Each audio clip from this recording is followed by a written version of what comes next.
Never saw a man meet death with finer courage. Don't let her stay in there too long.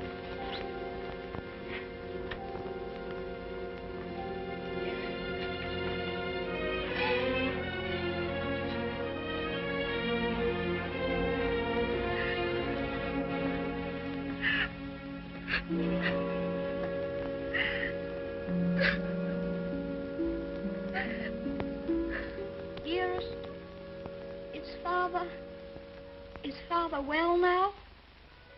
Yes, dear. He's well. He's quite well. But we have no one left now but each other. No one at all. My baby.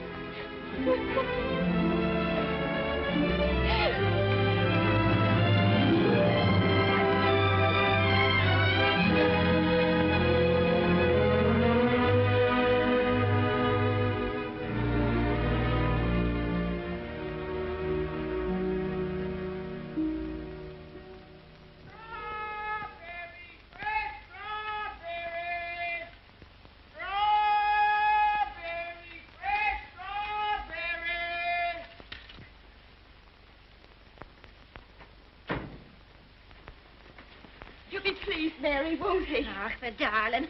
To think of him getting the like of that for his birthday. Sure, he'll be the happiest boy in all Brooklyn till he falls off of it. Yeah.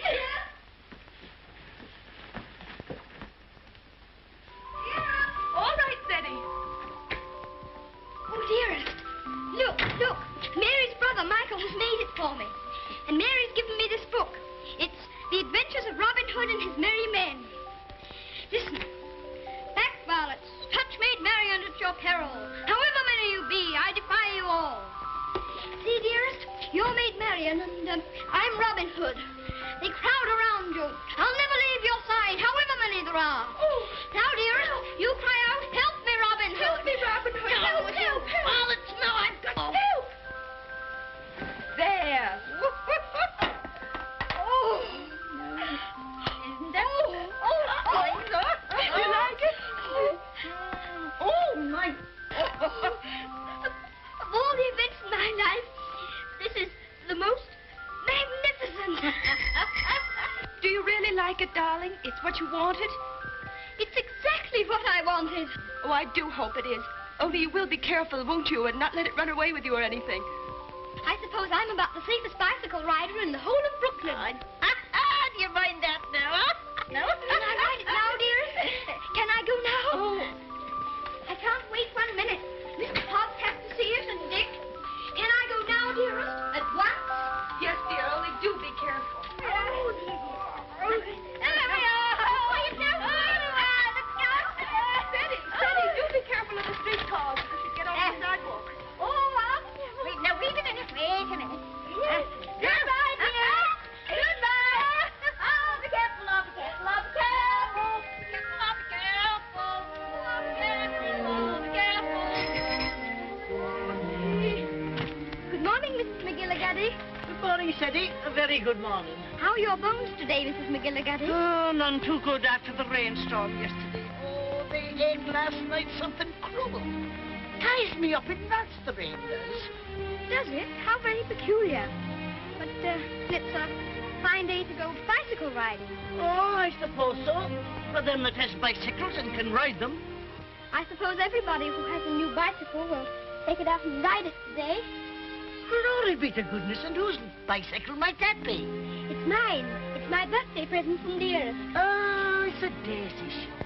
Fine enough for the president to ride. And it has all the latest improvements. Oh, sure, it sounds like the bells of St. Patrick. Sure, it's the luckiest boy in the world, child. Well, I'll have to be going. Oh, I nearly forgot. Please choose my apple now, Mrs. McGillicuddy. But would you mind keeping it for me until I get back? Sure.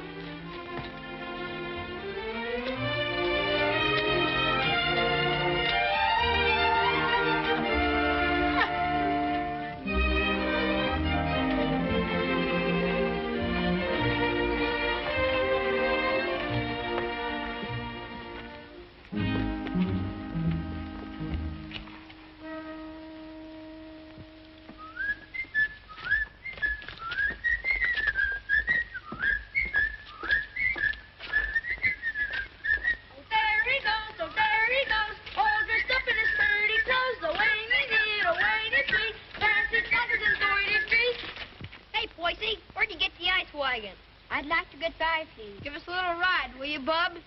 I'm sorry, no. Scared I'll get it dirty? No, but I'd rather ride it myself. All right. Hey, English, when'd you get back from dear old London? I'm not English. I'm an American. Now, where'd you get that kind of gab? My father was English, if it's any of your affair. Ooh, does your mother know you're out? Don't you dare talk about my mother. Mama said, Mama said, Mama said. I think you'd better take your hand off that wheel. Want to make anything out of it? I want to make you get out of the way. You don't dast, you sissy cat.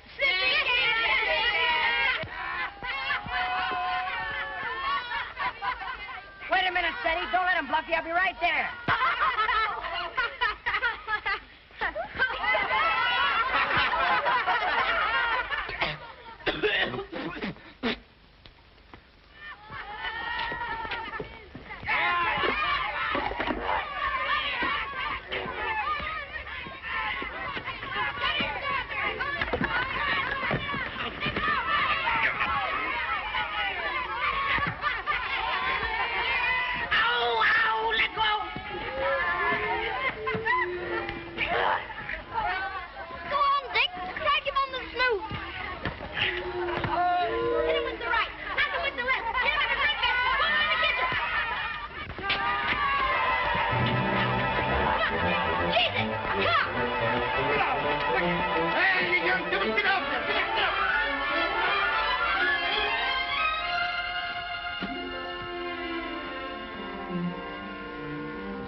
Why couldn't that copper leave us alone? We had him licked.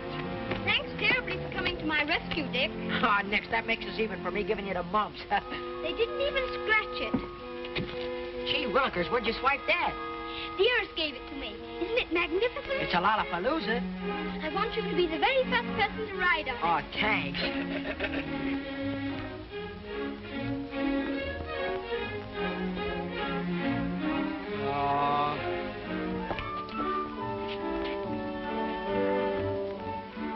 Thank you very much for your assistance, Mr. O'Brien.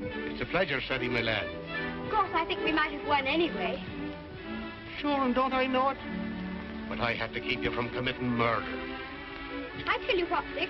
I'll just go once around the block, and then you can ride it down to Mr. Hobbs' store. Make it later, because right away I got to go see my brother Ben off. He's going out west. Who is he? Where? Texas? No, Chicago. Oh, that would be splendid. Riding Mustangs and shooting bears.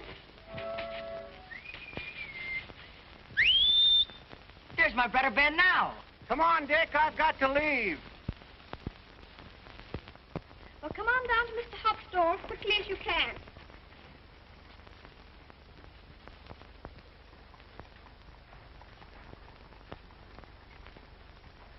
What do you say to a little birthday party?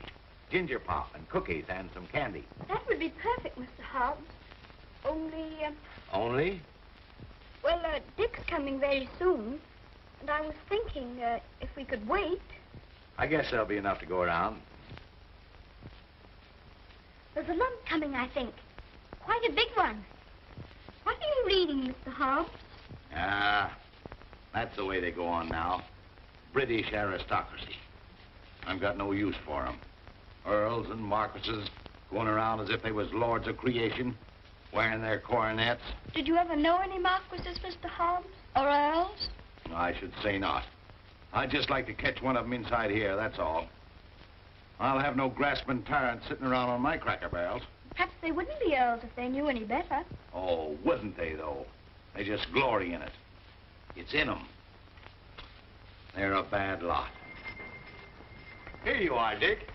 Just in time for Steady's birthday feast. Gee, Manetti, ginger pop and everything. Here's to your health, Steady. Many happy birthdays. Thank you very much, Mr. Hobbs. Why, Mary. Come on home, darling. The mistress is wanting you. Oh, glory be. Would you look at your face? I'm very sorry, Mr. Hobbs, but I shan't be able to stay for the feast. Is there anything wrong with dearest? Not at all. Sure, there's nothing the matter with her. What's happened, Mary? Now, don't be asking me any questions. Queer, strange things happening to us. If you'll forgive me, Mrs. Errol, you must not disregard the great position to which your son has fallen heir through the death of his uncle, your late husband's brother. But what it amounts to, Mr. Havisham, is that you want to take my boy away from me. Mrs. Errol, you must remember that I'm acting quite impersonally and simply as the lawyer of the Earl of Dorincourt. The Earl of Dorincourt disowned his son and has refused to recognize his grandson until now. Why should I give up my boy? Oh, I'm afraid I've been very stupid, Mrs. Errol. I should have told you. My instructions are that you shall accompany Lord Fauntleroy to England. Oh. However, I must remind you that Lord Dorincourt is not very friendly toward you. He's an old man and has always had very strong prejudices against America and Americans. He was bitterly opposed to his son's marriage. He's fixed in his determination not to see you. You will live at the lodge, and a suitable income will be provided for you. The only stipulation is that you make no attempt to visit your son at the castle, nor even enter the park gates. There's your sister, Mary. Hello, Bridget. Why, what's the matter? Mrs. Michael, it's worse. There's no money. We can't pay the rent. I don't know what I'm going to do about the children. I'll let you not be bothering me now, Bridget. I've more important things to attend to. I wonder what your husband's wishes would have been in this matter. You knew my husband? Yes, I knew Captain Errol well and liked him, as everybody did. He was greatly attached to his old home. Yes, I know. He, above everyone, would have appreciated what this means to your son. The very great advantages he'll have. Yes, you're right. My husband would have wished it. Mr. Havisham, I must ask you to let me tell Cedric about this in my own way and in my own time. He must never know his grandfather dislikes me. If he did, it would make it harder for them to be friends. Very well. Your son will thank you for this when he's a man. I hope his grandfather would love Cedric. He has a very affectionate nature and has always been loved.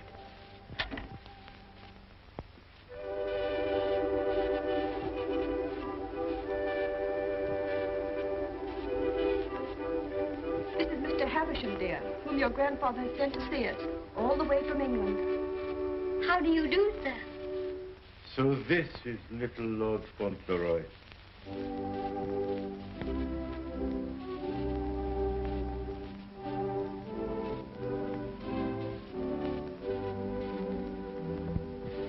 You see, dear, your grandfather has no more children now, and he's very lonely. So he wants us to go and live with him in England. And because he's an earl, and you are his heir, you will have a new name, Lord Fauntleroy. And someday you will be the Earl of Dorincourt. Oh, dearest, do I have to be an earl? None of the boys are earls. Can't I not be one? I'm afraid it can't be helped, dear. Just think, dear. Soon we'll be starting for England. Do we have to go to England, dearest? I'd much rather not. Oh, what will Mr. Hobbs say?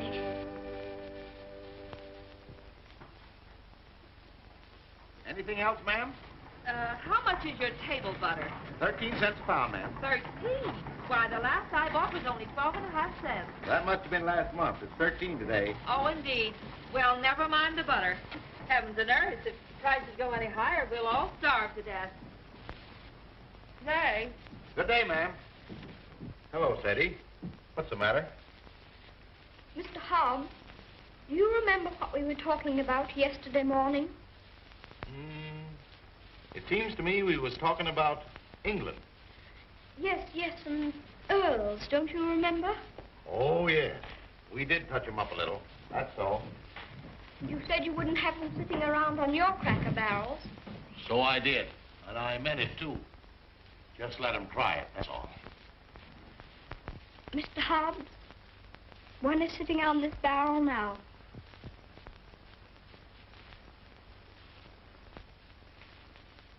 What? Yes, I am one. Or I'm going to be. I won't deceive you, Mr. Hobbs. It's the heat.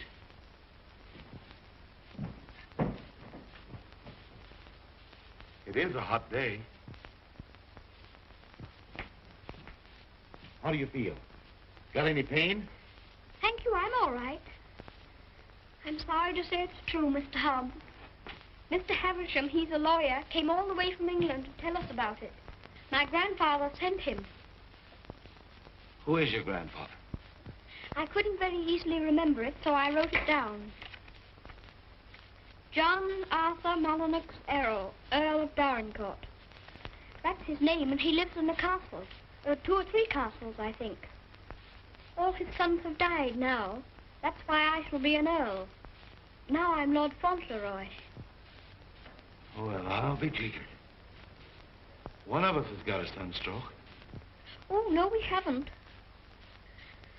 We'll have to make the best of it, Mr. Hobbs. What did you say your name was? Cedric Errol, Lord Fauntleroy. Well, I am jiggered. Well, you always did talk more English than American. You think there's no getting out of it? I'm afraid not, Mr. Hobbs. Dearest says that Father would wish me to do it. But if I have to be an earl, I can try to be a good one. I'm not going to be a tyrant, Mr. Hobbs. And if there's ever to be another war with America, I shall try and stop it.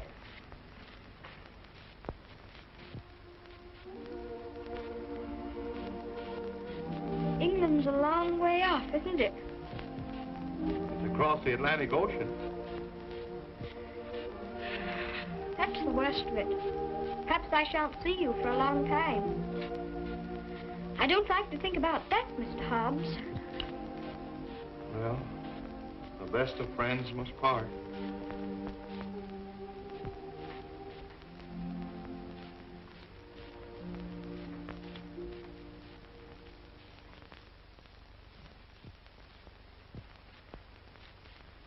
I'm afraid, Mr. Havisham, our American food must seem very strange to you. A little, ma'am.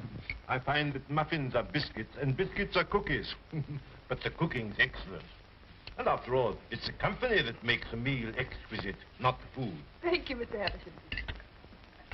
When you're an earl, you'll give splendid dinners in one of the most beautiful castles in England. Do you know, I'm not sure I know exactly what an earl is. And I think if anybody's going to be one, he ought to know, don't you? Would you mind explaining it to me? Well, someone is made an earl generally because he's done some service to his sovereign or some great deed. Oh, that's like the president. Oh, is it? Is that why your presidents are elected? Yes, sir. When a man is very good and knows a great deal, he's elected president. Then they have talks like processions, and bands, and everybody makes speeches. I used to think perhaps I might like to be president, but I never thought of being an earl. Being an earl is rather different from being a president. An earl is generally of very ancient lineage. What's that? Very old family. Extremely old. Oh, that's like the apple woman. 100, I should think. She's of such ancient lineage, it'll surprise you how she can stand up. And the rain makes it worse. The first Earl of Dorincourt was created an earl hundreds of years ago. Well, well, that was a long time ago, wasn't it, dear? Many earls have been very brave men and have fought in great battles. I should like to do that myself. My father was a soldier and a very brave man, as brave as George Washington. I'm glad earls are brave. That's a great fountain. Would you excuse me a moment, please? There's someone I must see. Oh, certainly, of course. There's another advantage of being an earl. Some of them have a great deal of money. That's a good thing to have. I wish I had a great deal of money. Well, why? Well, there's so many things a person can do with money. A little tent to put her stall in, and a stove. And I'd give her a shawl, because then her bones wouldn't feel so badly. And what else would you do if you were rich? I'd buy Dearest all sorts of beautiful things. Dearest? I call Mother Dearest because Father did. And there's Dick. And who's Dick? Dick's a bootblack. I'd buy him some new cloths and brushes and a new sign and start him out fair. He says that's all he wants, is to start out fair. Is there anything else? Well, I think Mr. Hobbs would like a gold watch and chain. But what would you get just for yourself if you were rich? Isn't there one particular thing you've dreamed of having? Yes. A pony. But I suppose that would be too much to even dream about. I'm so sorry. A poor woman who was in trouble came to see me. Oh, is it Bridget? Yes, dear. I wish we could do something for her. She has 6 children, and her husband is out of work. He has inflammatory rheumatism, and that's the kind of rheumatism that's dreadful. Before I left Dorincourt Castle, the Earl said that if you expressed any wishes, I was to gratify them and give you anything you desire. Now, here are £5. In your money, $25. If you have any desire to assist this poor woman, I'm sure your grandfather would wish it. Can I have it now? Can I give it to her this minute? May I be excused, please, dearest? Yes, Ceddie. Bridget! Bridget! Wait a minute! Here's money. My grandfather gave it to me. It's for you. That's a great deal of money, Mr. Havisham. We've never had very much. I'm just beginning to realize the great power Ceddie will have. Such a child still. I'm a little afraid. I think from what I've seen of him, that you have nothing to fear. Oh, I hope not. He mustn't be spoiled by all these wonderful changes.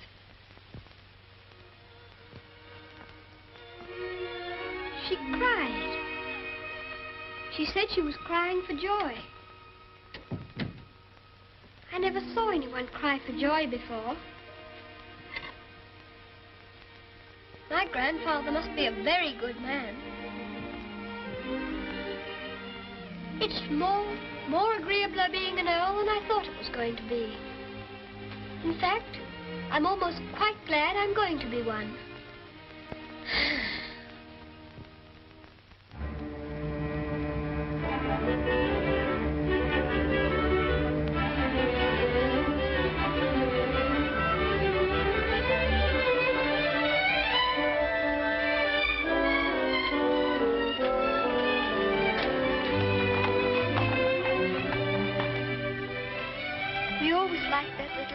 Didn't we, dearest? We always will like it. Yes, darling. Yes.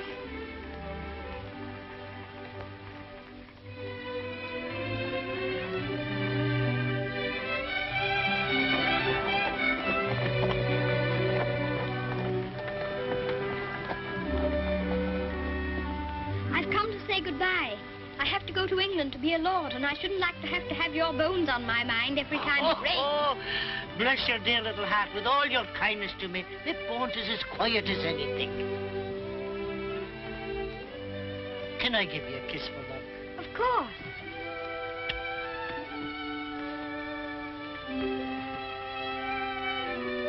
Here's an apple to eat on the boat. Thank you very much.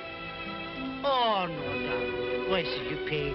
As my late husband used to say, this one's on the house. Thank you again. Well, goodbye. Goodbye, darling.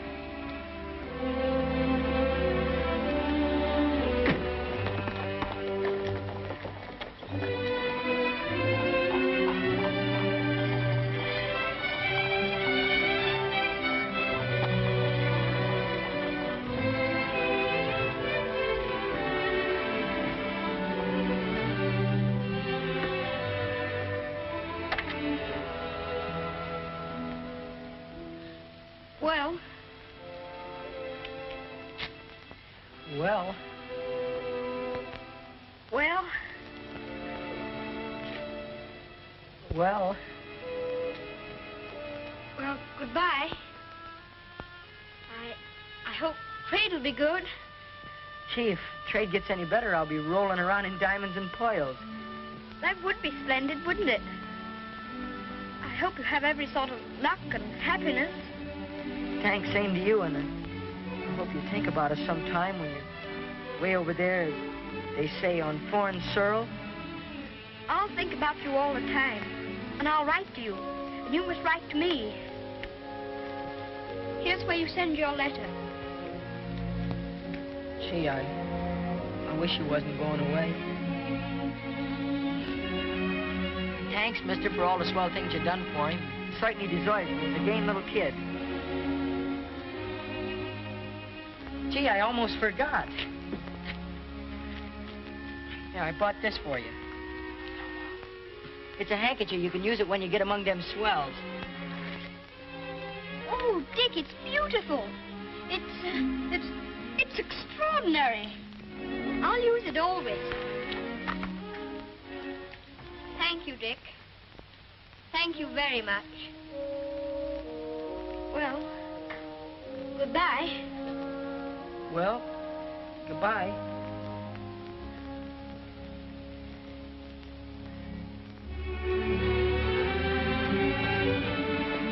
Would you mind very much not going in with me? I think this time I'd better be alone. Certainly, I quite understand.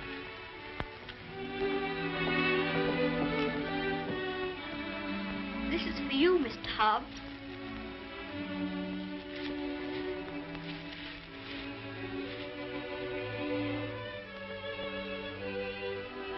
It'll look fine when you're smoking it. Why, Cedric, that's just what I wanted for a long time. This is my real present, Mr. Hobbs.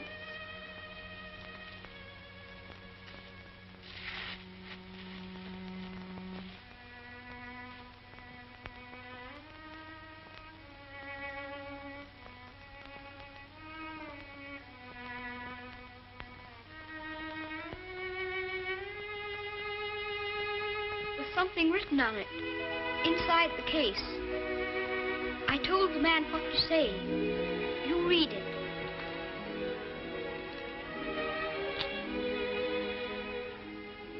From his oldest friend, Lord Fauntleroy, to Mr. Hobbs. When this you see, remember me.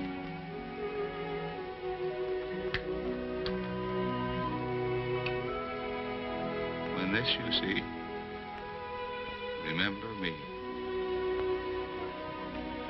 I don't want you to forget me. Oh, I won't forget you. Don't you go and forget me when you go over there amongst those British aristocracy. I shouldn't forget you, whoever I was among. I hope you'll come to see me.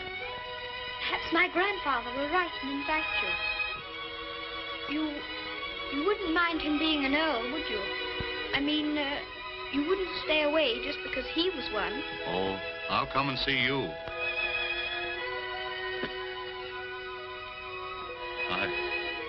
I won't be able to help myself.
Castle, dearest? No, this is Court Lodge, where you're...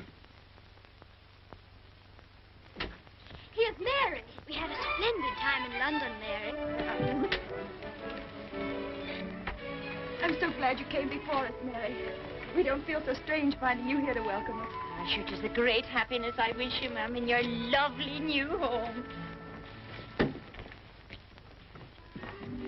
This is Mrs. Baines, the cook, ma'am, and that's Susan, the parlour maid. I'm sure we'll do everything, ma'am, to make you comfortable. Oh, I'm sure you will.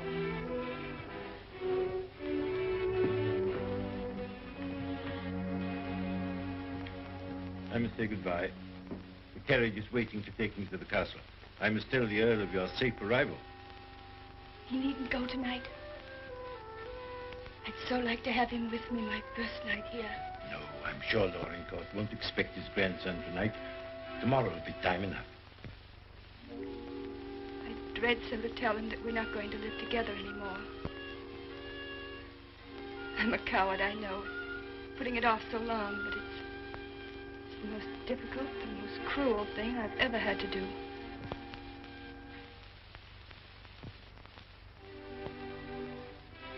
I wish you'd tell his lordship, please, that I'd rather not have the money. You mean the income he wishes to settle on? I have a little money of my own. It's quite enough to live simply on. I must accept the house, of course, because that makes it possible for me to be near Cedric. I'm grateful to him for that, but... He'll be very angry. He won't understand it at all. I think he will understand. He must understand that I can't accept money from a man who hates me so much that he's separating me from my boy. I'll deliver your message.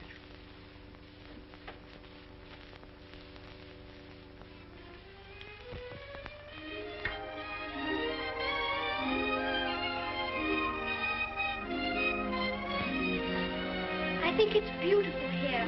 Don't you, dearest?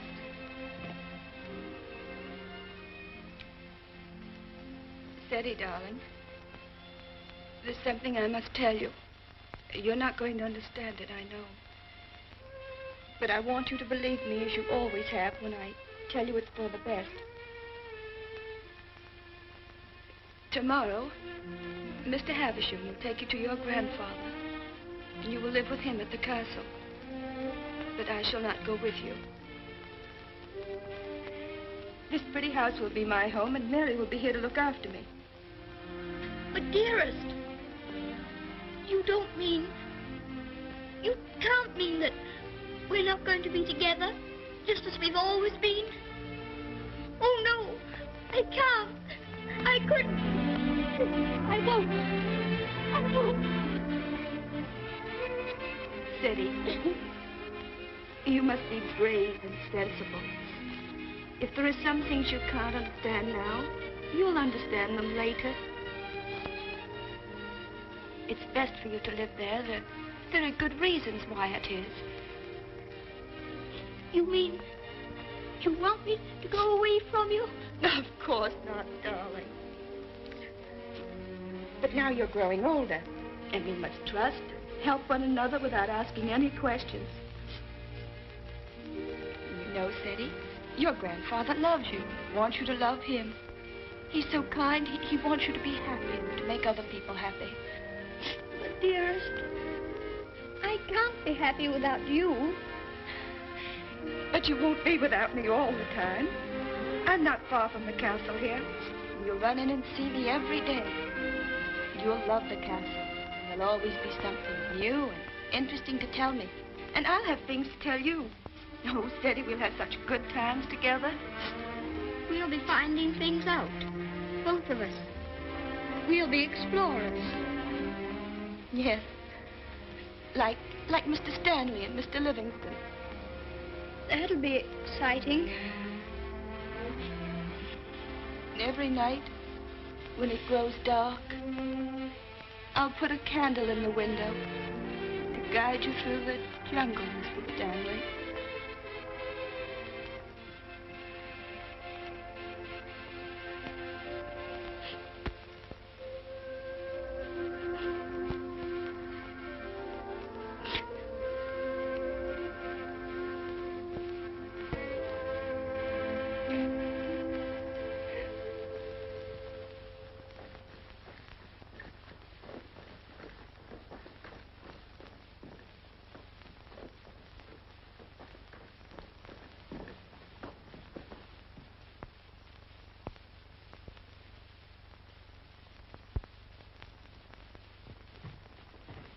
Ah, Newick, how's his lordship? Oh, he's in a rare mood this evening, he is.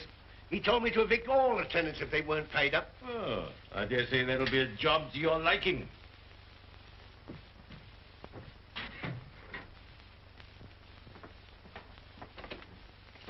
Oh, sir. Ah, Purvis. Glad to see you again. I'm very glad to see you. Oh, idiot! Do what you're told. Read what's ordered. Gout. Oh, yes, sir. These last few weeks have been the worst I've ever known, sir.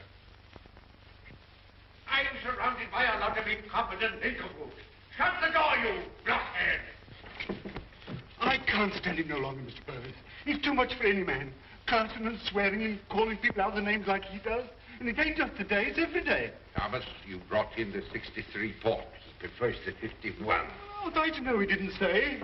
Take the other bottle. What business you got drinking port anyway in this condition? I can't feed and house every lazy lout in the parish, and I won't. You and your poor. I've had enough of them. But, my lord. Mr. Mordaunt is with him, sir. I said all I had to say, and now I say good night. Good day, my lord. Good day. Oh, how'd you do, Mr. Havisham? Mr. Mordaunt. Mr. Havisham, my lord.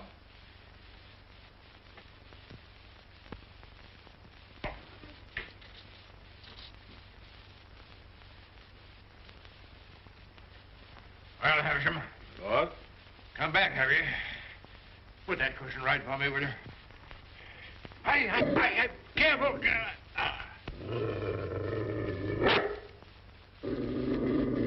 What's full of hot needles? Well, what have you got to tell me? Lord Fauntleroy and his mother are at Court Lodge. They bore the voyage excellently and in good health. Huh. What else? His lordship remains with his mother. I'll bring him to the castle tomorrow. Oh, go on. Tell me everything. What sort of a lad is he? Never mind about the mother. What sort of a lad is he, I say? It's rather difficult to judge the character of a child of 9. A fool, huh?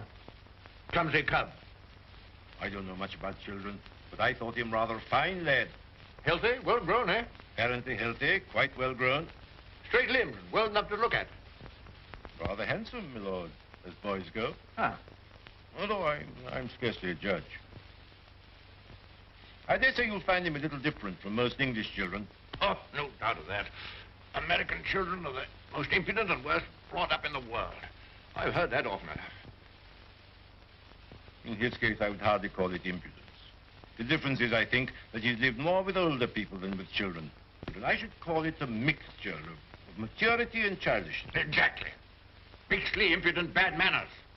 That's what it is. I have a message to deliver from Mrs. Errol. I want none of her messages. The less I hear of her, the better. But this is rather an important one. She prefers not to accept the income you propose to settle on her. What's that? What do you say? She says it's not necessary.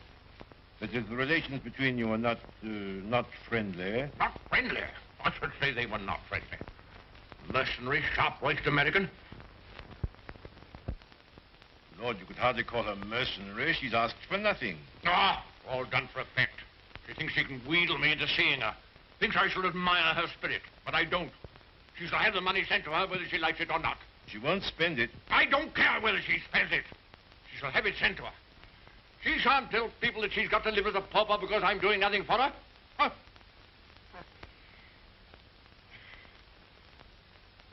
I suppose she's poisoning the boy's mind against me, too.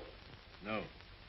I have another message that'll prove to you she's not done that. I won't care. Oh.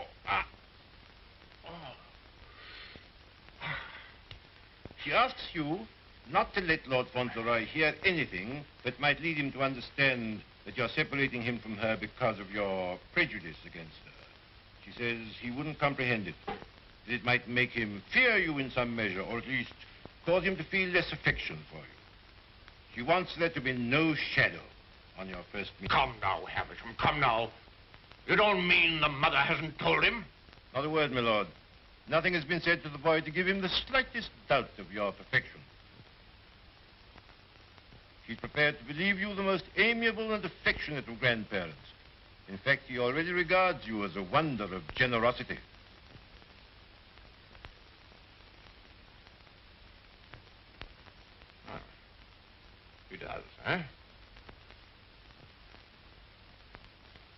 I would suggest, my lord, that Fauntleroy's impressions of you depend entirely upon yourself. I make a further suggestion, that you'll succeed better with him if you take care not to speak slightingly to him of his mother. The boy's only 9. Nevertheless, those 9 years have been spent at his mother's side. She has all his affection.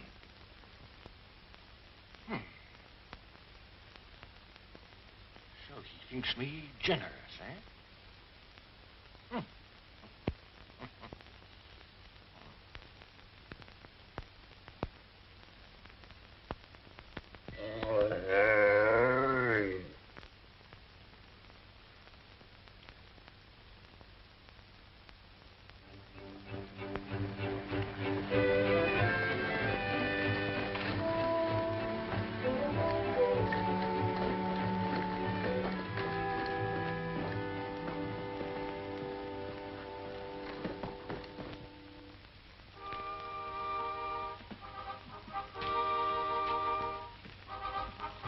Service, this is Lord Fauntleroy.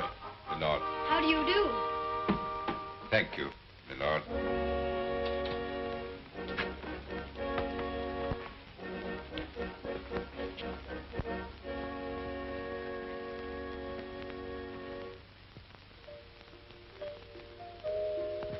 My lord.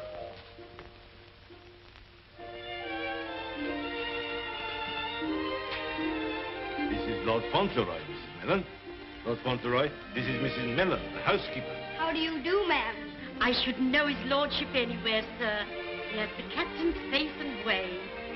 Oh, was it you who sent the cab? I'm ever so much obliged to you, ma'am. How do you do? He's a great day, this, sir. Where's his lordship? In the library, sir. Lord Fauntleroy is to be sent to him alone.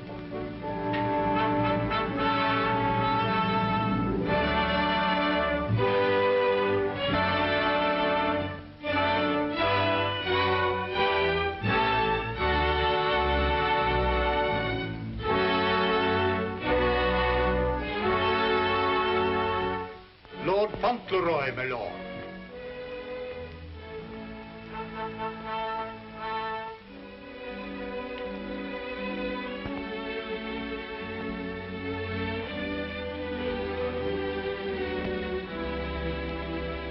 Dougal, come back, sir.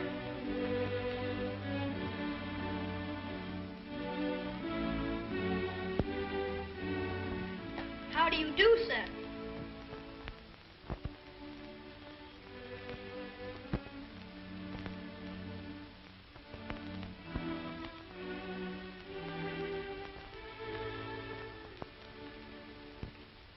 Are you the Earl? I'm your grandson that Mr. Heavensham brought. I'm Lord Fauntleroy.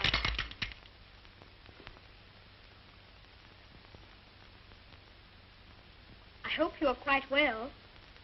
I'm very glad to see you. Ah, you're glad to see me, are you? Yes, very.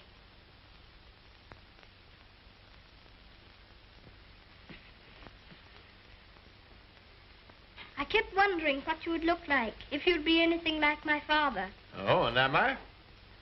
Well, I don't think you are, very. You're disappointed, I suppose. Oh, no. Of course you would enjoy the way your grandfather looked, even as kind to him as you've been. Oh, so I've been kind to you, have I? Yes.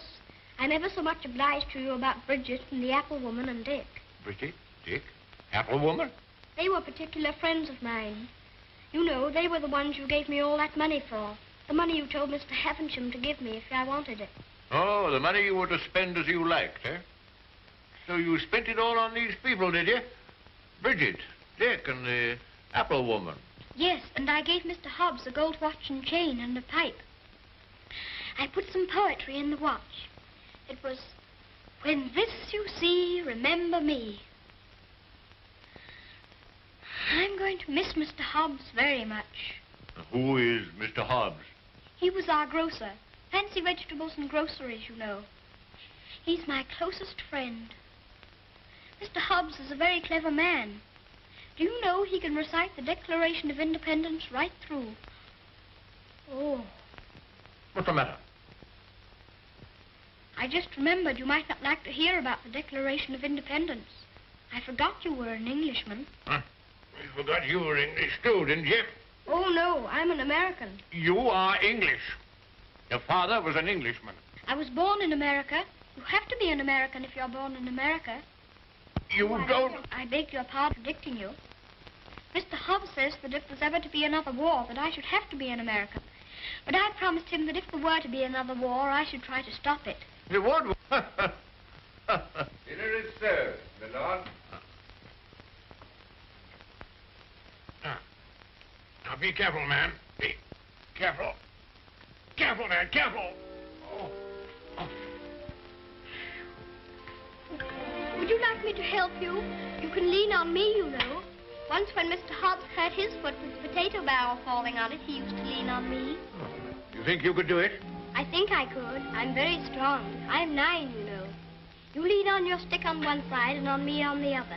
Well, you may try. Just lean on me. I'll walk very slowly.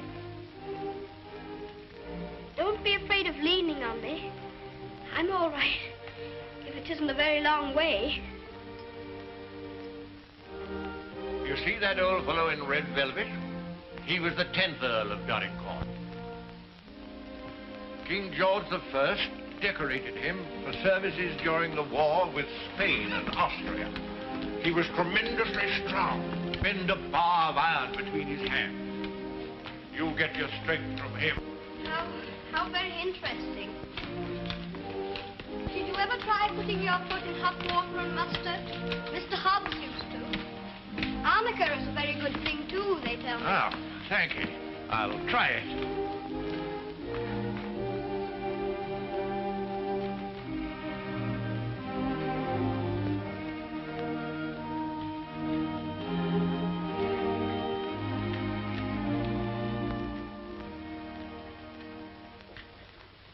It is warm, isn't it? A person can't help getting warm in the summertime.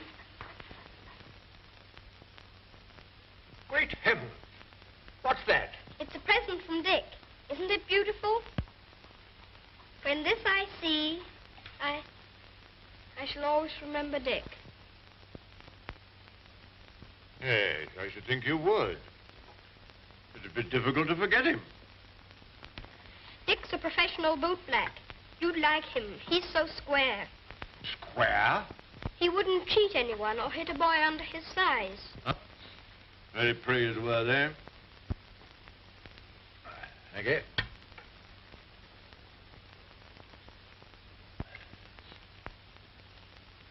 What's the matter? Don't you like your soup? Oh, yes.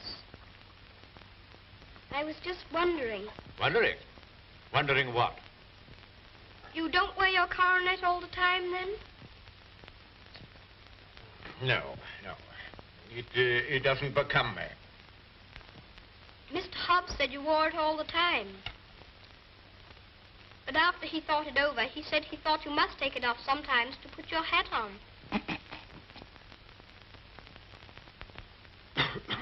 Yes, I take it off occasionally.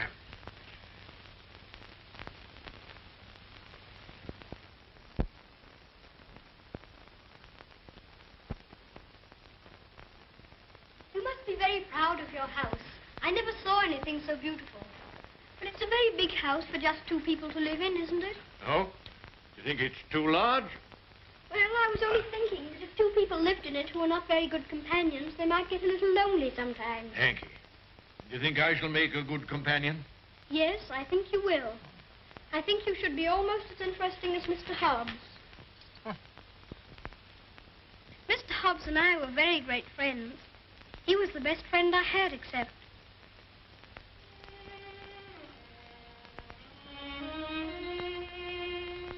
Fauntleroy, what are you thinking of? I was thinking of Dearest. Who is Dearest? She is my mother.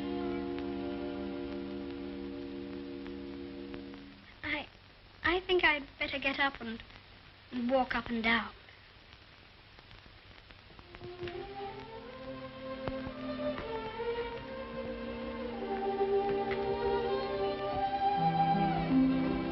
very nice dog.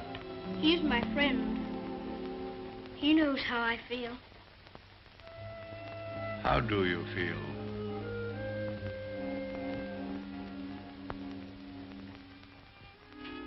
Come here.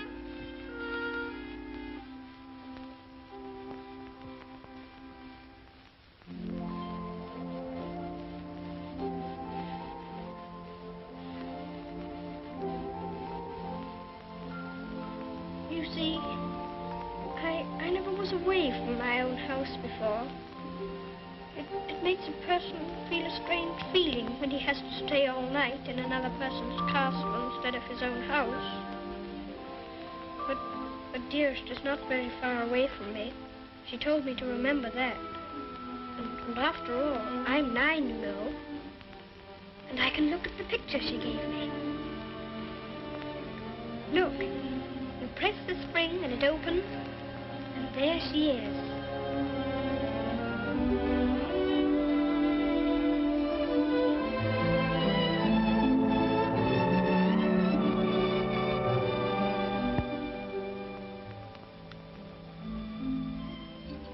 And I suppose you think you're very fond of her. Yes, I do think so, and it's true.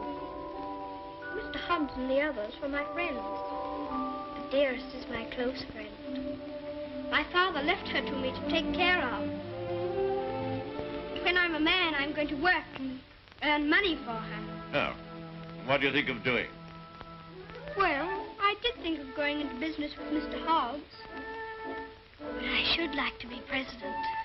We'll send you to the House of Lords instead. Well, if I couldn't be president, and if that's a good business, I shouldn't mind.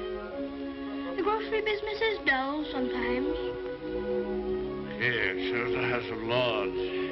But it's the business that every Earl of Dorincourt goes into. I shall have to talk to Dearest about it.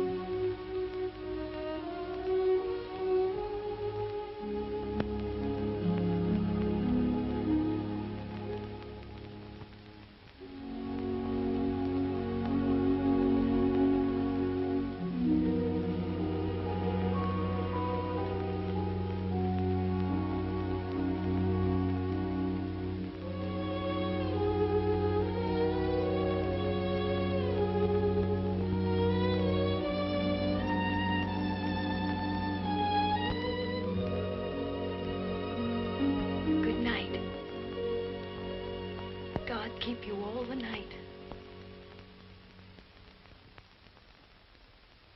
Morning, Thomas. Good morning, sir. His lordship? In the library, sir. And such goings on I never heard in all my life. Do you think it'd be all right for me to see him? Oh, yes, sir. He's expecting you.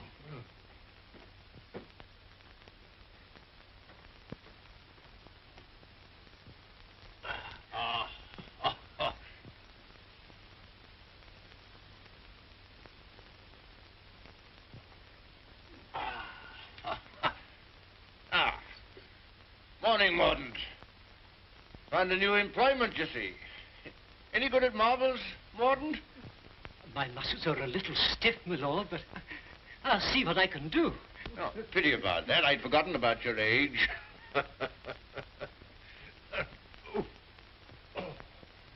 This is the new Lord Fauntleroy. Fauntleroy, this is Mr. Mordaunt, rector of the parish. I'm very glad to make your acquaintance, sir. I'm delighted to make your acquaintance, Lord Fauntleroy. Well, what is it this morning, Mordaunt? Who's in trouble now? It's one of your tenants, my lord. Higgins of Edge Farm.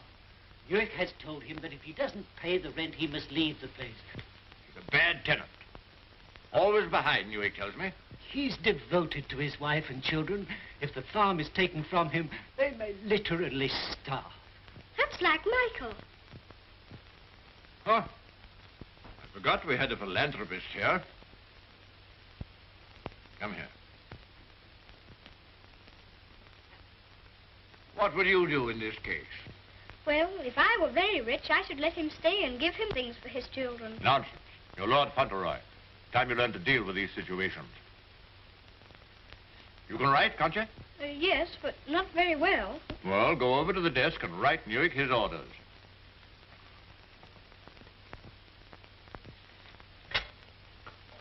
Now, what must I say? You must say, Higgins is not to be interfered with for the present.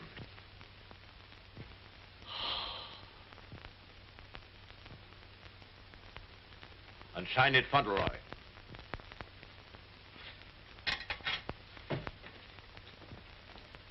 Do you think it will do?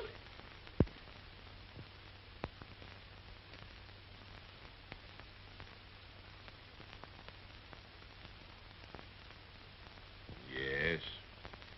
Higgins will find it entirely satisfactory. Mr. Hobbs always signed his letters that way, and I thought I'd better say please. Is that exactly the right way to spell interfered? Well, it's not exactly the way it's spelled in the dictionary, but... I was afraid of that.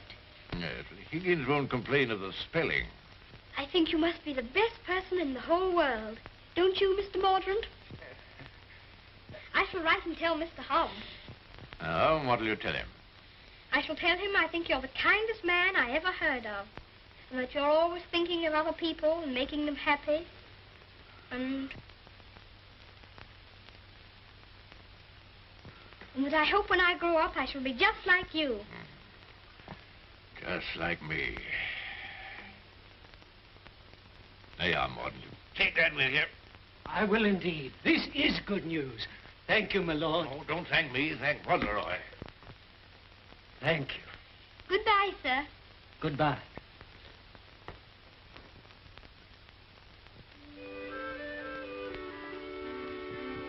May I go to see dearest now? I think she'll be waiting for me. There's something for you to see in the stables first. Ring the bell. In the stables? If you please. I'm very much obliged, but I think I'd better see it tomorrow. She'll be expecting me all the time. Ah, very well. You've been ordered the carriage. And you don't care to see what's in the stables? Oh, I do, I do. Oh, it doesn't matter. It's only a pony. Pony? Whose pony is it? Yours? Mine. Yes. Oh, I never thought I'd have a pony. I never thought that. How glad dearest will be. You give me everything, don't you? Wouldn't you like to see it? Of course I want to see it. I want to see it so much I can hardly wait. But I'm afraid there isn't time. You must see your mother this afternoon. You can't put it off till tomorrow? Why, she's been thinking about me all morning, and I've been thinking about her. Oh, you have you? I'll ring the bell.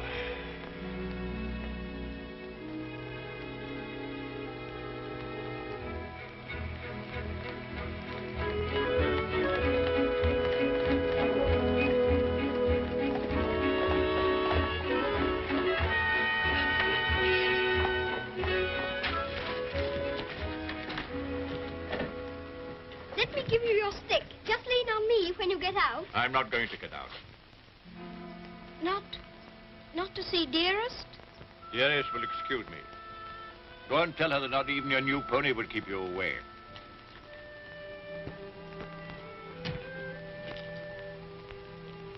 She'll be disappointed. She'll want to see very much. I'm afraid not. The carriage will call for you as we come back. Drive on, Jeffries.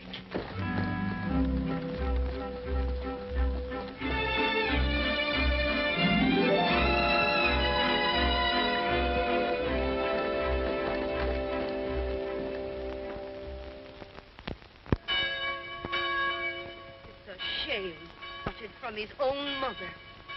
Cook at Court Lodge was telling Sarah she'd never have worked for a sweeter lady, Mrs. Errol. The letter was written by the little gentleman his own self, signed with his name to. Fauntleroy, as large as life. The little precious. Aye, that's the mother. Pretty young thing, too. Good morning, ma'am. Good morning. God bless you, ma'am. Thank you. Good morning, ma'am. Good morning. It's his lordship coming to services. That's a new notion.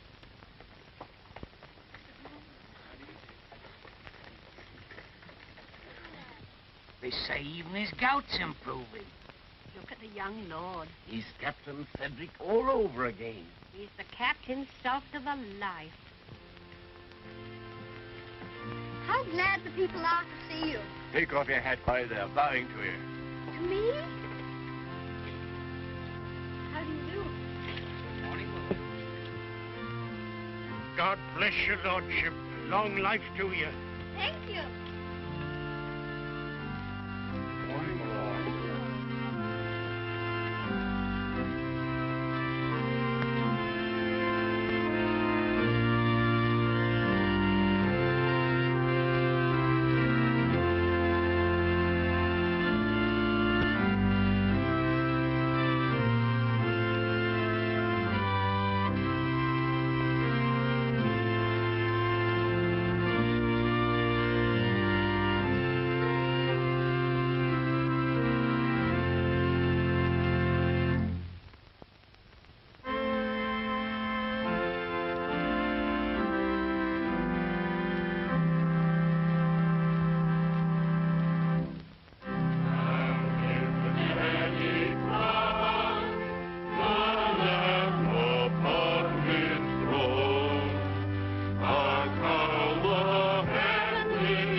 Oh, is this Mr. Higgins?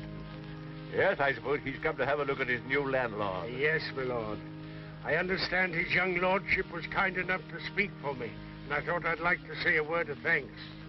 I've got a great deal to thank your lordship for. Oh, I only wrote the letter. It was my grandfather who did it. You know how good he always is to people. Is Mrs. Higgins well now? Yes, your lordship. The missus is better since the trouble was took off her mind. My grandfather was very sorry about your children having the scarlet fever. You see, Higgins, you people have all been mistaken about me. Lord Fauntleroy understands me.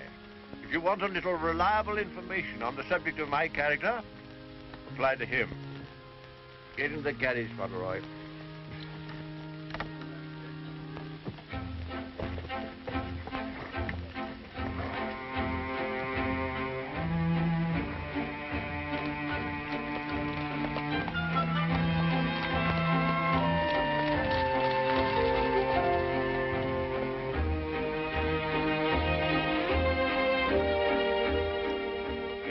Mother very much?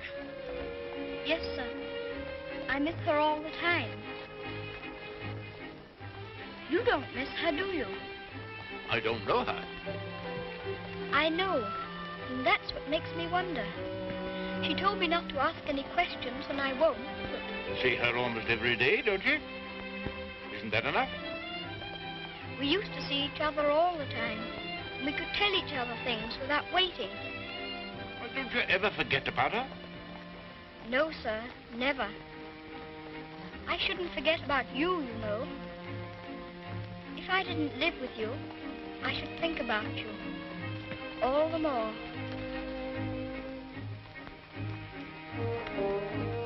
On my word, I believe you would.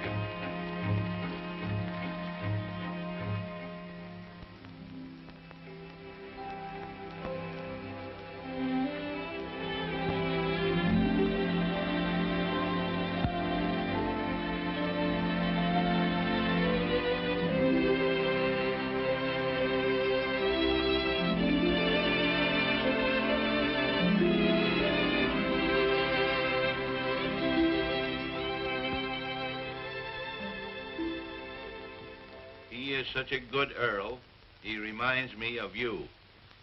He is a universal favorite.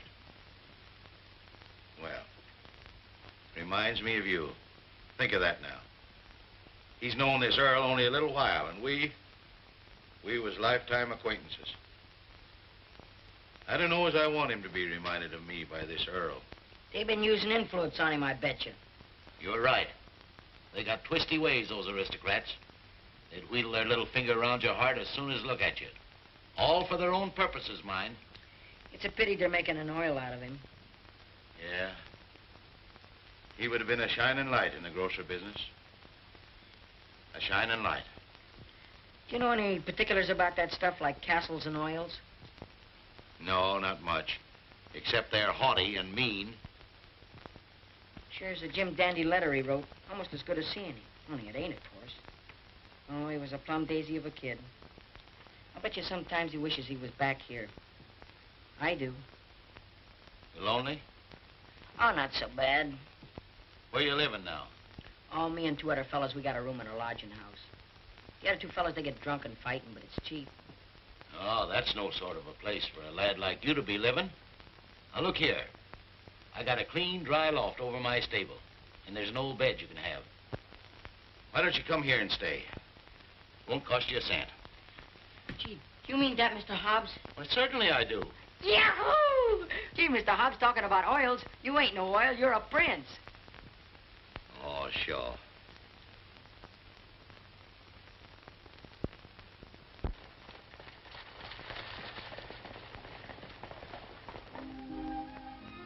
I wonder whether he will have an American accent. My dear, won't it be interesting if he has the Dorincourt eyebrows? When do we see the mother? Shh. I believe she's supposed to be kept in the background.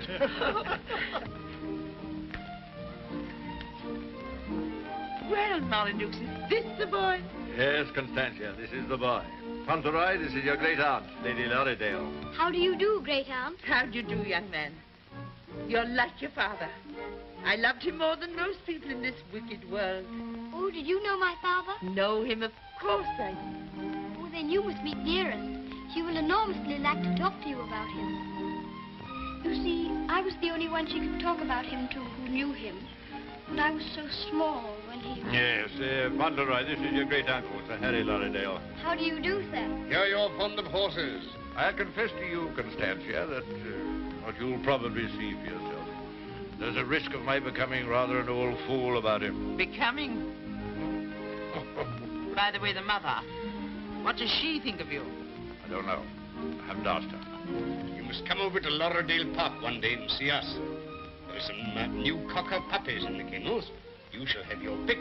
Oh, thank you very much indeed, Uncle. Only Dougal might be offended. You see, he's very fond of me, and I really shouldn't like to hurt his feelings. Hurt his feelings. That's a good one. Did you hear that, Connor? Hurt his feelings. This is Miss Herbert Fauntleroy. I want you to be great friends with her. How do you do? Have you met Dougal? He shakes hands beautifully. Shake hands with Miss Herbert, Dougal.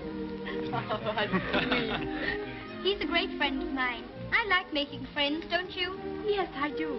May I be your friend? And Dougal. Oh, yes, if you please. Okay, Lumbago, Fortescue. Better, I hope. Thanks. Much better. I've known Dorincourt as well as anyone could know him for 35 years. And that's the first time he's ever bothered to inquire about my health. Most extraordinary. Havisham, you're late. What's kept you? Beg your pardon, my lord. I was detained by extraordinary news. You? What? What news?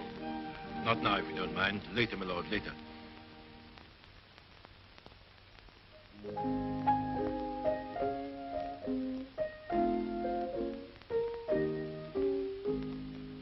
The young May moon is beaming, love. The glowworm's lamp is gleaming, love. How sweet to roam through Mourner's grove, while the drowsy world is dreaming, love. Then awake till rise of sun, my dear. The sage's glass will shun, my dear. Or in watching the flight of bodies of light, he might happen to take thee for one, my dear. Charming, charming. What a sweet song. Delightful, my dear. Thank you, my dear. Thank you. Do you like music? Yes, I like it when you sing it. Dear me, Lord Fauntleroy, why do you look at me so? I was thinking how beautiful you are. Oh, Fauntleroy, make the most of your time. When you're older, you'll not have the courage to say that. Nobody could help saying it. Don't you think she's pretty, too? Well, we're not allowed to say what we think. Lord Fauntleroy shall say what he thinks. I'm sure he thinks what he says. I think you're prettier than anyone I ever saw, except Dearest. I think she is the prettiest person in the world. I'm sure she is. And I must tell her how kind you've been to me. I never was at a party before, and I've enjoyed myself so much. Oh, I beg your pardon.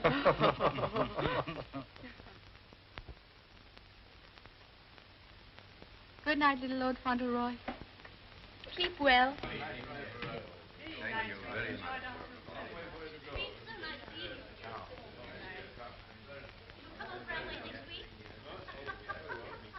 Good night. So glad you came.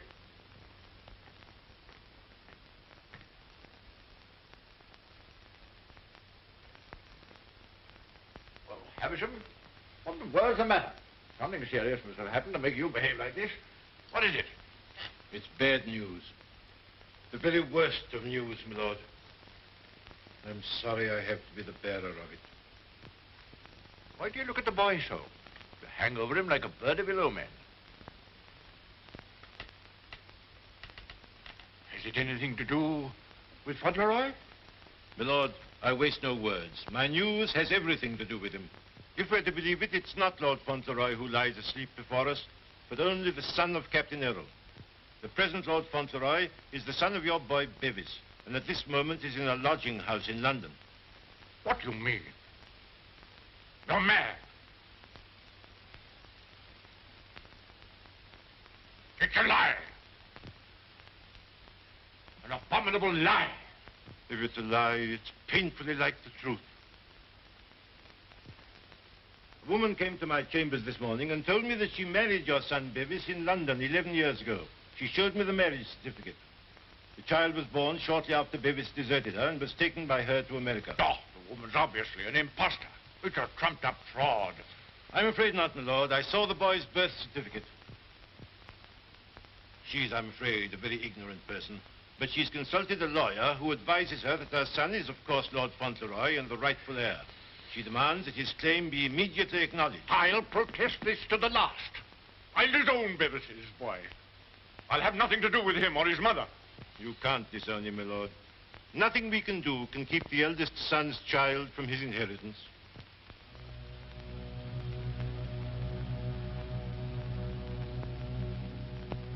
The woman you say is an ignorant, vulgar person, eh? She can hardly spell her own name. She's obviously uneducated and openly mercenary. And I objected to his mother. I suppose it's retribution. If anyone had ever told me I could be fond of a child, I wouldn't have believed them. I always detested children. I owe them more than most. But I'm fond of him. Oddly enough, he's fond of me. You know, Havisham, I'm not popular. I never was. But he's fond of me. Never was afraid of me. Always trusted me. Yes, Havisham. He'd have filled my place better than I filled it. He'd have been an honor to the name. You rang, my lord?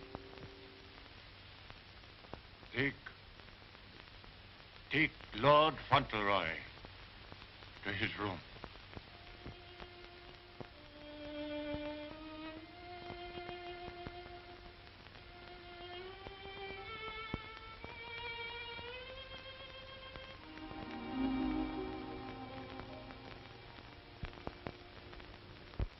What a pity. The boy's a thoroughbred if ever there was one. I suppose you may say it's a judgment on Molyneux. But that boy, the first human being he ever loved. Will Molyneux take the case to the courts, do you think? Can't tell. He's obstinate enough. Courts of the devil. You go in with your best suit, buckles on your shoes, and come out as nature made you. Bless my soul, Constantia. Whoever would have dreamed that I'd have felt sorry for the old boy? I wouldn't have minded our having a boy like that, Harry. Yes. Bit of luck for us, old girl, if we had. Huh? I'll tell you one thing. If his little lordship loses his title, the village loses the best friend it has. Aye, that's right. And I'll tell you another thing. It'll drive the Earl mad if this goes wrong for him. Why, he's been so proud of the boy, you'd hardly believe it if you knew him for what he was before. And the new one's no lady, that's sure. Bold-faced thing, that's what she is. The dark-eyed, brazen-faced wench. Is the Earl coming now with Mr. Avisham?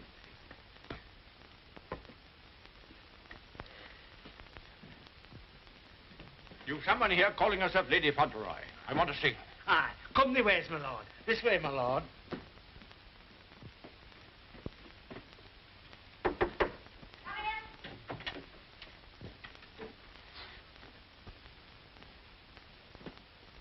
Earl of Dorincourt.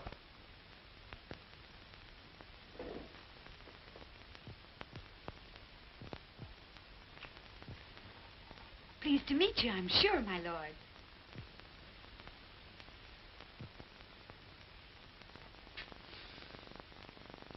Bevis?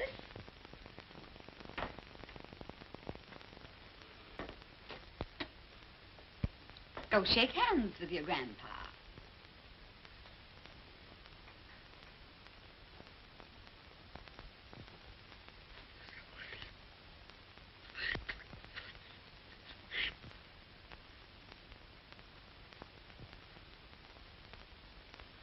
So that's the way you're going to treat your grandson, is it? Ah, you needn't try to look so fierce about it. He's your grandson, all right. Yes, my lord. We have proof of the young gentleman's birth. He is the son of the late Lord Fauntleroy. Allow me to introduce himself. Joshua Snade, at your service. My card. I've already had the pleasure of making Mr. Havisham's acquaintance. Lady Fauntleroy has placed all the evidence in my hands. I can assure you, my lord, it is sufficient to justify her case should it come into court. But may I suggest that we come to an arrangement and settle this matter amicably on a friendly basis? Friendly? Ha! Look at him staring at me as though I was dirt. Me, his own daughter-in-law. Oh, your son Bevis married me, all right. And a fine rotter he was. But he was the father of my boy, and I can prove it. Lady Fauntleroy, please. You may think you can fight me, but a lot of good it'll do you. They don't love you around here, and you know it. I've heard plenty about you and your dirty, snobbish pride.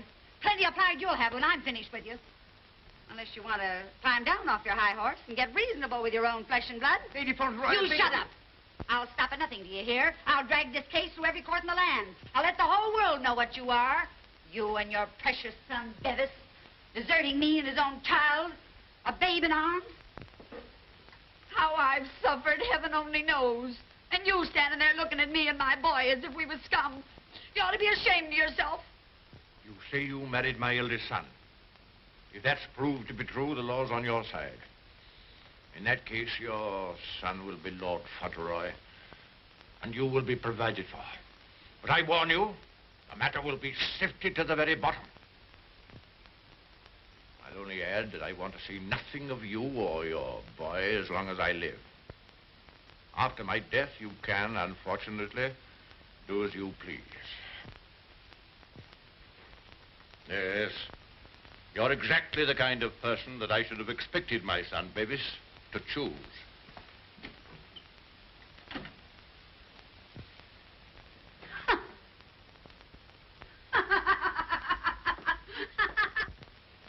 I'm afraid, Dorincourt, there can be no two opinions. At least that's how I see it. You agree, Semple? Yes, I'm afraid we can see it no other way. But it's monstrous.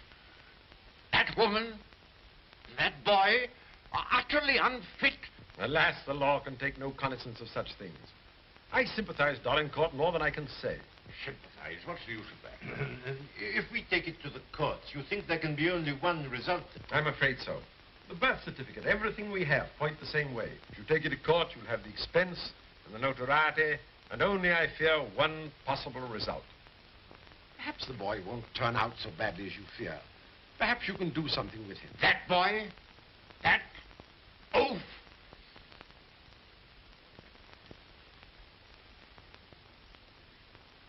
With the other one. Yes. I have no other course but to accept your judgment. Come, Havisham. Thank you, Lord. And you, Mr. Semple.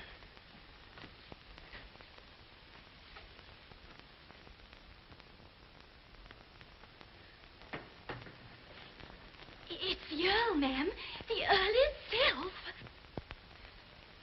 Show him in.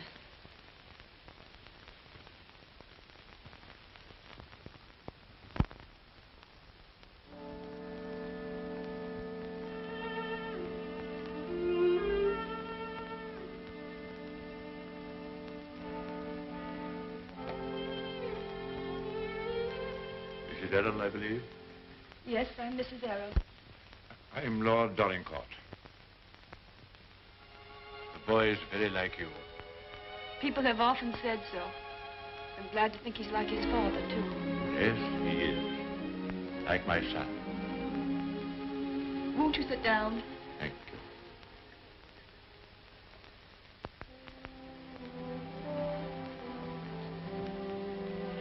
I've come to tell you that I've had the very best, the highest legal opinion. I'm sorry. This outrageous woman and her child.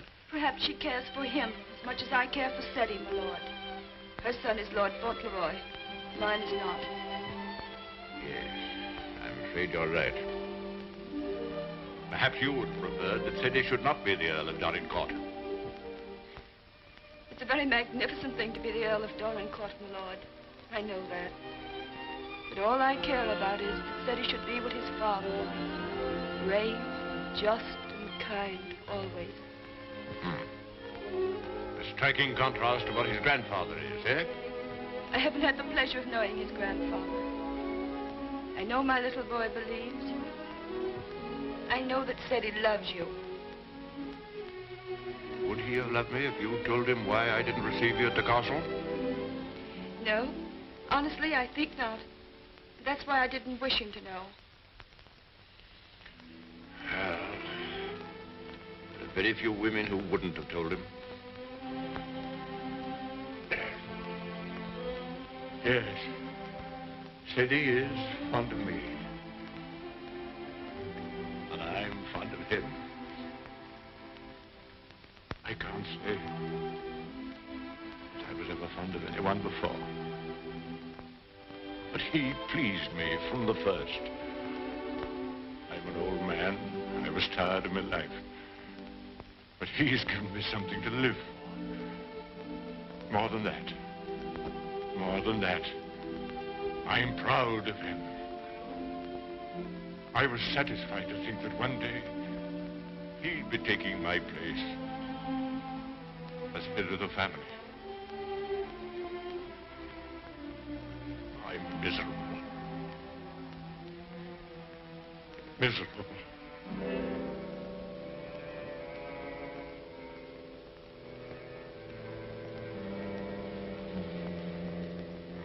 Much troubled, you must be tired.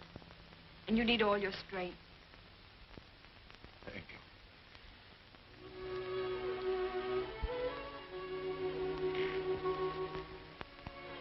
Perhaps it's because I'm miserable that I've come to you. I used to hate you. I've been jealous of you. This wretched, disgraceful business has changed all that. After seeing this repulsive woman who... Well, I felt it'd be a relief to come to you. I'm an obstinate old fool, I suppose. I know I've treated you badly. But I've come to you because the boy cares for you. And because I care for him.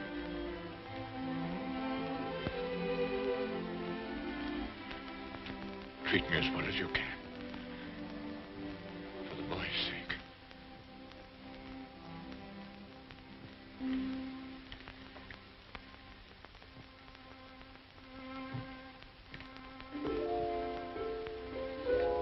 Whatever happens, he shall be provided for.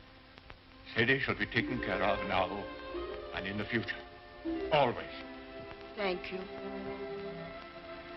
You like the house? Oh, very much. It's a cheerful room. May I come back again and talk this matter over? As often as you wish.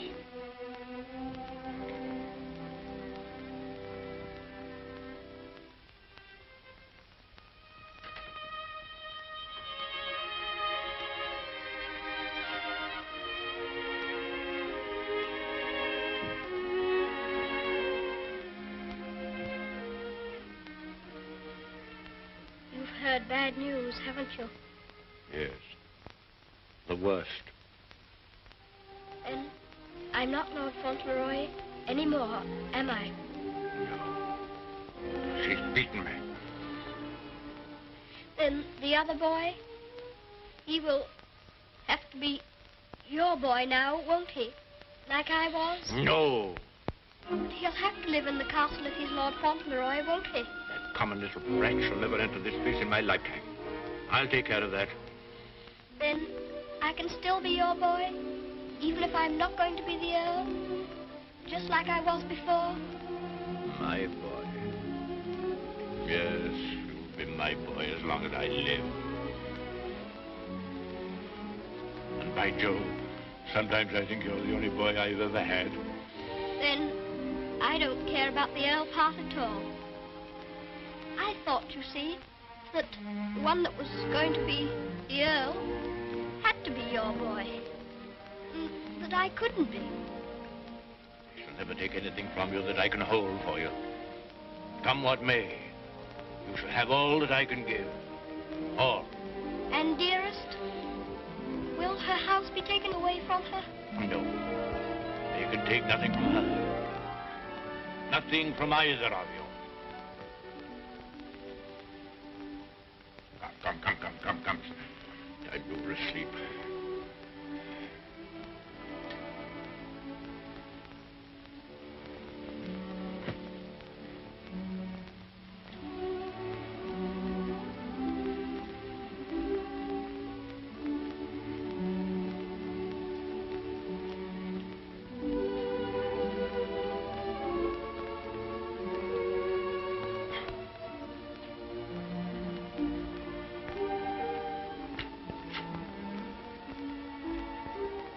Good night, Grandfather.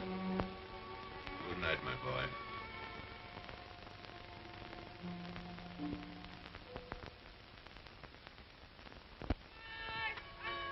The aged Earl remains secluded in his castle and refuses to have any communication with the rightful heir. Oh, we know that stuff. They've been printing that for the past weeks. Is there anything new about Cedric?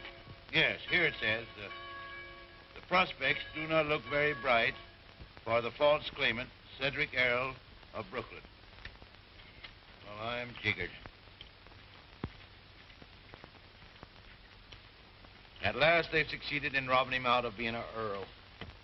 I thought you was against oils. So I am. Ain't it just like him? Cheating the poor kid out of his rightful estates? Now, what's going to become of him? Well, I know one thing. He done everything in a well for me, and he can always come back here and have half of my shoe shining business. Well, now, I'll tell you, Dick. I'd always had it in my mind that Ceddy would come in with me someday. He'd be a shining light in the grocer business. The new Lady Fauntleroy was formerly an actress. She is said to have played in New York and London. Continued on page 5. Here's a picture of her.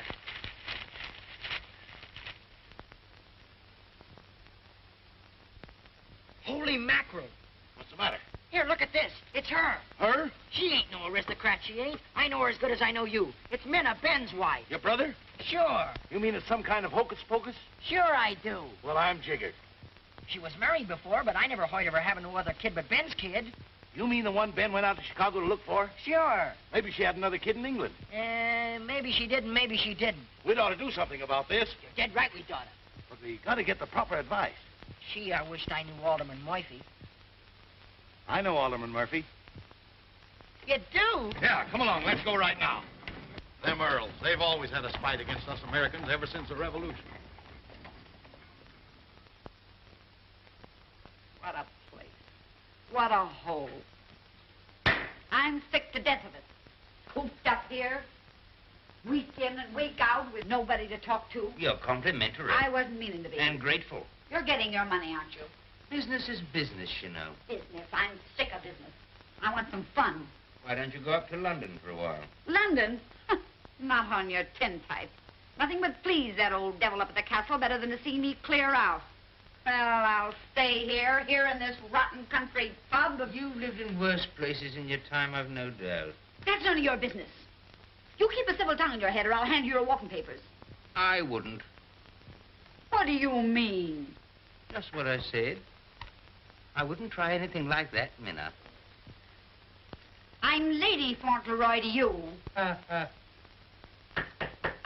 Men. Why, it's Lord Donegal. Why, this is a pleasure, a real pleasure, I'm sure. Won't you take it? Hello, Minna. Why, hello, Dick.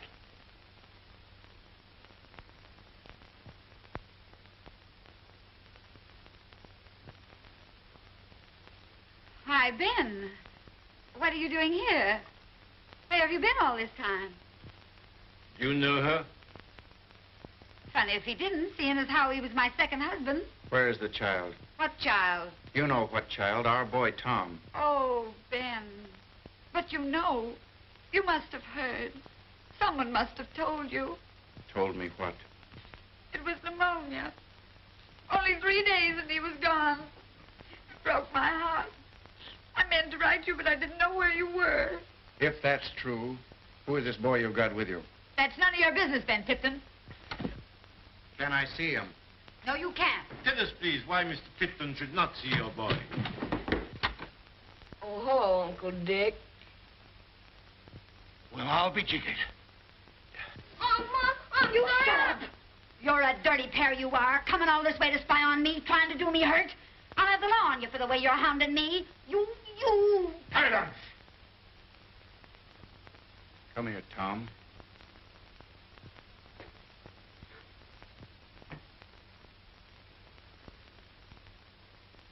I knew nothing of this, my lord, I assure you. There's a little matter of a forged birth certificate. But I swear to you. Oh, never mind, Havisham. I've had enough of this. Too much. The sooner the pair of you are out of this country, the better. Come on, Havisham. You'll be sorry for this, you will. It's prosecution, that's what it is. It's robbery.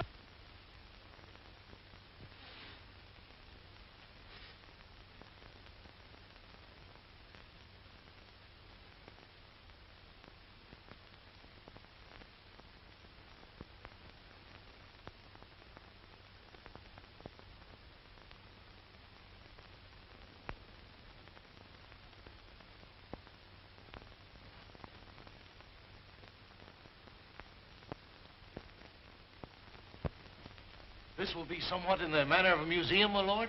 Well, not exactly a museum, Mr. Hobbs. They're portraits of my ancestors. Your aunt's sisters? All of them? I'll be jiggered.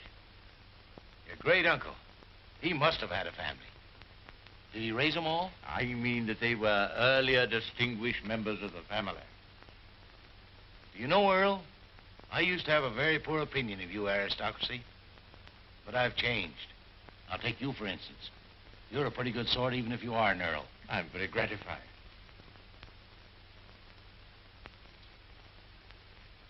A bit gay, wasn't he? Yes, that's why I have the gout, Mr. Hobbs. Oh. And they was all earls. And said he's going to be one. And own all this. And he'll be worthy of it, Mr. Hobbs. Sure he will. All these earls. You know, I wouldn't have minded being one myself.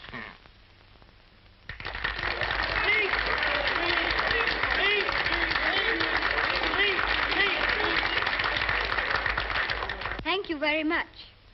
It's such a lovely day. I always like having birthdays, but never one so much as this because you're all so kind to me. My grandfather wants everybody to be happy and comfortable, and I'll want it too when I'm grown up. I think that's all because I'm not very good at making speeches, but I must say that I'm very much obliged to you for liking my birthday. Ripping little nipper. Ain't he a daisy? I'll bet you boys elect him king someday. I didn't know the little fella could talk so good. Why, he makes a better speech than Alderman Murphy. By Jove. Well, I'll be jiggered. And I've another birthday present for you. Another one besides all the things this morning? Yes, the best of them all. Oh, dearest! Oh, dearest! Oh, dearest, I was wanting you here. I was wanting you here so terribly much. Were you, darling?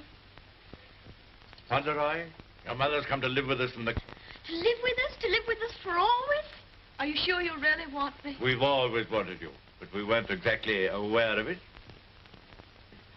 Well, Mr. Hobbs, it's so nice having you here with us. I dread to think of you ever going back to America. Not to live there. Not to live there. America's a good enough country for them that's young and stern, but there's faults in it. There's not an aunt's sister among them. Nor an earl.